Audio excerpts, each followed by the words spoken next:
ఏంటిది? మీ పైన చాలా అభియోగాలు ఉన్నాయి. గతంలో మీ సర్పంచ్ ఉండే. ఏం చేయలేకపోయారని చెప్పి విమర్శలు ఉన్నాయి. దాన్ని మీరు ఎలా స్పందిస్తారు? మొట్టమొదట నేను పిరంపల్లి గ్రామ సర్పంచ్ ఎన్నికల్లో పోటీ రెండో టర్మ్ సర్పంచ్గా జనరల్ వచ్చినందుకు పోటీ గ్రామ ప్రజల ఆశీస్సుల మేరకు అందరి కోరిక మేరకు పోటీలో ఉన్నాను. ఈ పోటీలో నన్ను గ్రామ ప్రజలు చాలా పెద్ద ఎత్తున మెజారిటీతో గెలిపిస్తారని ఆశిస్తూ నేను నా పైన వచ్చిన విమర్శలకు ఇప్పుడు నేను మాట్లాడదలుచుకోలేదు. కానీ నేను ప్రజలు నన్ను ఆశీర్వదించి గెలిపిస్తే నేను చేసే కార్యక్రమాలు ఏంటిదంటే నేను ఇంతకుముందు చేసిన కార్యక్రమాలు చాలా ఉన్నాయి. అభియోగాలు పడిరాని వాళ్ళ అభియోగాలు చేసిన వాటికి నేను సమాధానం ఇచ్చాను ఇంతకుముందే. మళ్ళీ వాటిని రిపీట్ చేయదలుచుకోలేదు. కానీ నేను ఇప్పుడు గెలిస్తే ఫస్ట్గా గ్రామ పంచాయతీ ఆఫీస్ బిల్డింగ్ ఎక్కడైతే ఉన్నదో ఆ గ్రామ పంచాయతీ బిల్డింగ్ నేను ఉన్నప్పుడే శాంక్షన్ అయింది. తర్వాత అది కంప్లీట్ కాలేదు. ఆ గ్రామ పంచాయతీ బిల్డింగ్ను మంచి సుందరమైన బిల్డింగ్ భవనాన్ని నేను తయారు చేసి ఊరి బయట ఏదైతే గవర్నమెంట్ ప్లేస్ ఏదైతే అలాట్ చేసినామో నేను ఉన్నప్పుడే గుడి దగ్గర అక్కడ గ్రామ పంచాయతీ బిల్డింగ్ను చాలా బ్రహ్మాండంగా నిర్మిస్తాను. తర్వాత అదేవిధంగా శ్మశాన వాటిక నేను ఉన్నప్పుడు అయితే 3 ఎకరాల 27 గుంటల భూమిని శివాలయం బుగ్గరామన్న గుడి ముందలైతే గవర్నమెంట్ ద్వారా అలాట్ చేయించాను. దాన్ని అదేవిధంగా ఖాళీ జాగను 3 ఎకరాల 22 గుంటలు బీసీలకు, ఎస్సీలకు, తర్వాత ఓసీలకు అందరికీ కూడా ఒకే దగ్గర ఉండి చనిపోయిన తర్వాత అయినా అందరూ కలిసి ఉండే ఒక మంచి గుణంతో మంచి వాతావరణం ఉండాలి ఊర్లో అనే ఉద్దేశంతో నేను ఆ రోజు 3 ఎకరాల భూమి సాధించాను.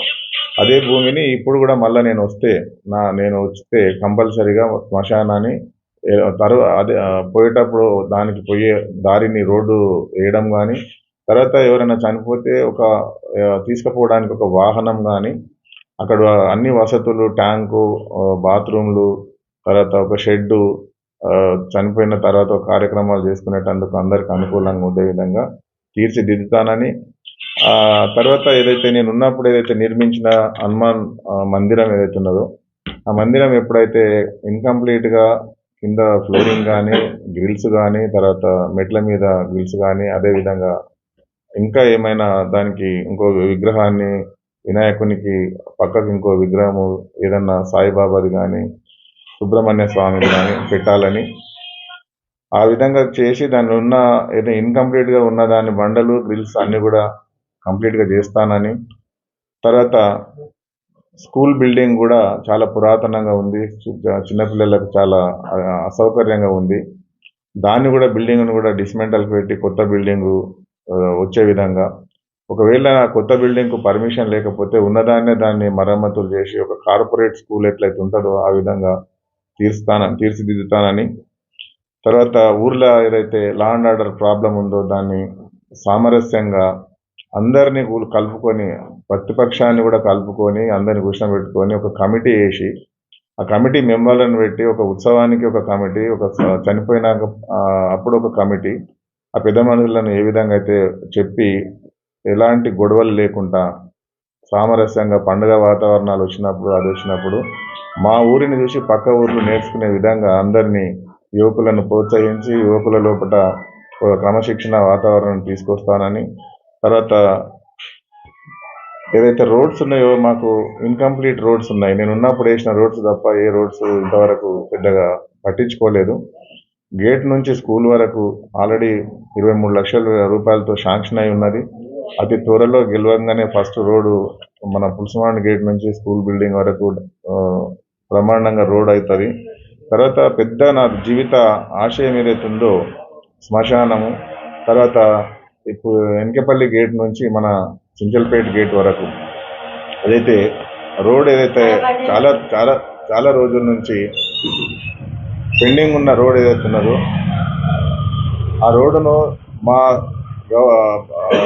పెద్దల సహాయంతో మండల్ సెక్రటరీ గారు వేణుగోపాల్ గారు, మరి తర్వాత సురేష్, తర్వాత మా ఎమ్మడున్న కార్యకర్తలు సత్యనారాయణ, వీళ్ళందరూ కూడా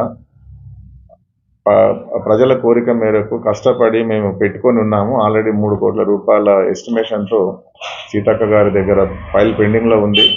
అది అతి త్వరలో దాన్ని తీసుకొచ్చి ఆ రోడ్ వేయించే బాధ్యత నాది. ఆ రోడ్ ఒకవేళ మన్నెగూడ నుంచి మన చించల్పేట గేట్ వరకు ఆ రోడ్ శాంక్షన్ అయితే మనకు ఎటు పోయినా, హైదరాబాద్ పోయినా, వికారాబాద్ పోయినా, రైతులకు కూరగాయలు, తర్వాత ఎవరికైనా కూడా చాలా సౌకర్యంగా ఉంటుంది. దాని తర్వాత మళ్ళీ బుగ్గరామన్న గుడి ముందల ఊర్లకించి శ్మశానం వరకు, తర్వాత సిద్ధులూరు వరకు, కొటాలగూడెం వరకు ఆ దారి, తర్వాత పెద్ద మన పర్మిషన్ గుట్ట నుంచి చేన్లకాడికి పోయే దారి, ఇక్కడ ఈ దండుగాంత అంటారు, ఇక్కడ ఆలూరు పోయే దారి, ఇవన్నిటిని కూడా ఆల్రెడీ మేము మా దృష్టిలో ఉన్నాయి. పోయినప్పుడే పెట్టినాము. స్పెషల్ డెవలప్మెంట్ ఫండ్ కింద అప్పుడు శాంక్షన్ అయినాయి. కాకపోతే దాన్ని మేము దిగిపోయే ముందర వచ్చినాయి కాబట్టి మళ్ళీ అవి క్యాన్సిల్ అయిపోయినాయి. కాబట్టి మేము వచ్చిన తర్వాత ఫస్ట్గా మేము యుద్ధ ప్రాతిపదికన ఈ రోడ్లను, తర్వాత ఎవరైతే ఇందిరమ్మ ఇండ్లు ఉన్నాయో, ఇందిరమ్మ ఇండ్లు ఎవరైతే ఎలిజిబిలిటీ ఉన్న జాబితాలు ఎవరైతే ఉన్నారో, ఇంచుమించు మా ఊర్లో సెలెక్ట్ అయిన ఎలిజిబిలిటీ లిస్ట్ ఏ ఊర్లో సెలెక్ట్ కాలేదు. 180 మందికి ఇందిరమ్మ ఇండ్లు సెలెక్ట్ ఉన్నాయి. అందులో మాకు 8 మాత్రమే వచ్చినాయి. చాలా L3లో, L1లో, తర్వాత వచ్చిన లిస్టు రాసిన దాంట్లలో కొన్ని రిజెక్ట్ అయినాయి. అవి కలెక్టర్ దగ్గర పరిశీలనలో ఉన్నాయి. కొందరు స్టార్ట్ చేసినారు ఇండ్లు, కొందరేమో ప్లేసులు లేవు, ప్లేసులు అన్వేషిస్తున్నారు. కాబట్టి కొంతమంది 4 ఎకరాల కంటే ఎక్కువ ఉన్న వాటిలో కొన్ని పోయినాయి. వీటిని అపోహలు మీరే తీసేసినారు, మీరు క్యాన్సిల్ చేసినారని చాలా మందికి అనుకున్న వాళ్ళకి ఇచ్చిర్రు, మాకు ఇవ్వలేదనేది అపోహలు ఉన్నాయి. కాకపోతే గవర్నమెంట్ ఏదైతే రూల్స్ ఉన్నాయో, రూల్స్లో ఎలిజిబిలిటీ ఉన్న వాళ్ళకి మాత్రమే మనం ఎవరి పేరైనా పెట్టినా వాళ్ళు అధికారులు తీసేసే అధికారం వాళ్ళకు ఉంది. కాబట్టి మీరు అట్లా అపోహ పడవద్దు. ఎవరికైనా మ్యాక్సిమంగా రావాలని మేము ఎవరికి అపోజిషన్ పార్టీ వాళ్ళకు కూడా మేము ఇండ్లు ఎలిజిబిలిటీ లిస్ట్ సెలెక్ట్ చేసినాము. ఇప్పుడు ఈ ఎలక్షన్స్ తర్వాత ఇందిరమ్మ ఇండ్లే మన ఊర్లో అందరికంటే కూడా మన ఊర్లో అతి ఎక్కువగా నేను తీసుకొచ్చే ప్రయత్నం చేస్తాను. ఎవరికి ఇల్లు లేదనుకుంటే అందరికీ ఇండ్లు వచ్చే ప్రయత్నం చేస్తాను. తర్వాత ముఖ్యంగా ఏంటంటే ఈ ఊర్లో ఏదైతే మా పైన అపోహలు ఏదైతే ఉన్నదో సోలార్ విషయంలో, తర్వాత ఆ విషయంలో, అవిటిని నేను చాలాసార్లు వాళ్ళకందరికీ అన్న వ్యక్తులందరికీ సమాధానం ఇచ్చాను. అటువంటి అన్ని అపోహలు ఎవ్వరు కూడా లేదు. అపోజిషన్లో పడరాని వ్యక్తులు మాత్రమే చేస్తున్నారు. కానీ గ్రామ ప్రజలకు ముఖ్యంగా నేను చెప్పేది ఏంటంటే, నిలబడ్డ వ్యక్తి ఉన్నప్పుడు ఏమైతే అభివృద్ధి జరిగిందో, తర్వాత వచ్చిన 5 సంవత్సరాలలో ఏమైతే అభివృద్ధి జరిగిందో ఆ అభివృద్ధిని మీరే బేరీజ్ వేసుకోండి. అప్పుడు ఉన్న ప్రశాంతత, మళ్ళా గత 5 సంవత్సరాలలో ఉన్న ప్రశాంతత ఏ విధంగా ఉందో ప్రజలు ఒక్కొక్కరు గమనించి మంచి చెడు చూసి ఏ వ్యక్తి అయితే మీకు ఆసరాగా ఉంటారో, ఏ వ్యక్తి అయితే పిలువగానే వచ్చి మీ ఆపత్తిని ఆదుకునే వ్యక్తి ఎవరైతే ఉన్నారో ఆ వ్యక్తిని మీరు గెలిపించుకోవాలి. నేను మీకు హామీ ఇస్తున్నాను. ఒక ఫోను చేస్తే మీకు ఫోను నేను రాకముందే మీ సమస్య పరిష్కారం అయ్యే పరిష్కారం అయ్యే విధంగా ఫోన్ల ద్వారానే మీకు పోలీస్ స్టేషన్ అన్నా, లేకపోతే ఊర్లో సమస్య ఉన్నా యువకులందరినీ కూడా మీ దగ్గరికి వచ్చి ఆ సమస్యను పరిష్కరించే విధంగా నేను చేస్తానని, ప్రజలందరూ కూడా నాకు సహకరించాలి. మీరందరూ కూడా నాకు భారీ మెజారిటీతో గెలిపిస్తారని ఆశిస్తూ మీ అందరికీ మరొకసారి చేతులెత్తి నమస్కారం చేస్తున్నా. మీరు నన్ను 14వ తారీఖు నాడు వచ్చే ఎలక్షన్లో ఏదైతే గుర్తు రాలేదు, ఇంకా గుర్తు వచ్చినాక మీకు గుర్తు వస్తుంది. ఆ గుర్తుకు ఓటేసి గురువారెడ్డిని ఘన విజయంగా గెలిపిస్తారని ఆశిస్తున్నాను.